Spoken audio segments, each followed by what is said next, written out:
जी अस्सलाम वालेकुम। अपना चैनल पीके पर खुश आमदीद कहते हैं सब भाइयों को। दोस्तों लाहौर मार्केट में मौजूद हैं जी शादाब फार्म इंडस्ट्री। आज डिलीवरी वगैरह मिलना स्टार्ट हो चुकी है। ये दबंग जी अनलोड किया है ट्रक से, तो ये आप देख सकते हैं इसका पावर का पाइप लीक हो गया है।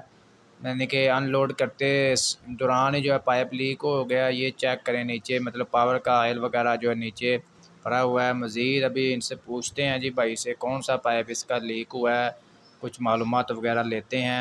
जी अस्सलाम वालेकुम। वालेकुम अस्सलाम जी। भाई की हाल ठीक ठाक हो? ठीक साहब ठीक फर्स्ट ਤੇ ਕੀ क्लास। ਹੋਇਆ ਟਰੈਕਟਰ ਨੂੰ, ਕੀ ਮਸਲਾ ਬਣਿਆ? कुछ भी नहीं यार, छोटा ਜਿਹਾ पावर ਦਾ ਪੈਪ ਲੀਕ ਹੋ ਗਿਆ। ਪੈਪ ਲੀਕ ਹੋ ਗਿਆ? ਹਾਂਜੀ ਉਹ ਕਿਵੇਂ?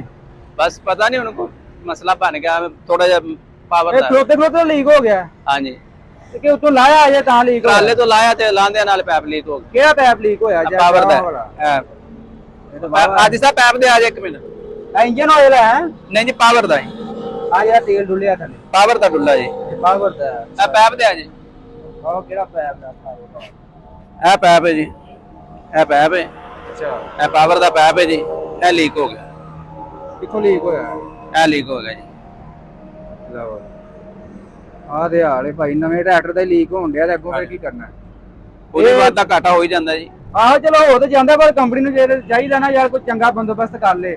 ਅੱਜ ਨਾ ਹੁਣ ਗਾਜ਼ੀ ਇੱਥੇ ਲੈ ਕੇ ਗਿਆ ਸੀ, ਹੁਣ ਆ ਤੁਹਾਨੂੰ ਚੈੱਕ ਕਰਾਵਾਂ। ਇੱਧਰ ਆਓ ਜਰਾ, ਆਹ ਵੇਖੋ ਨਾ।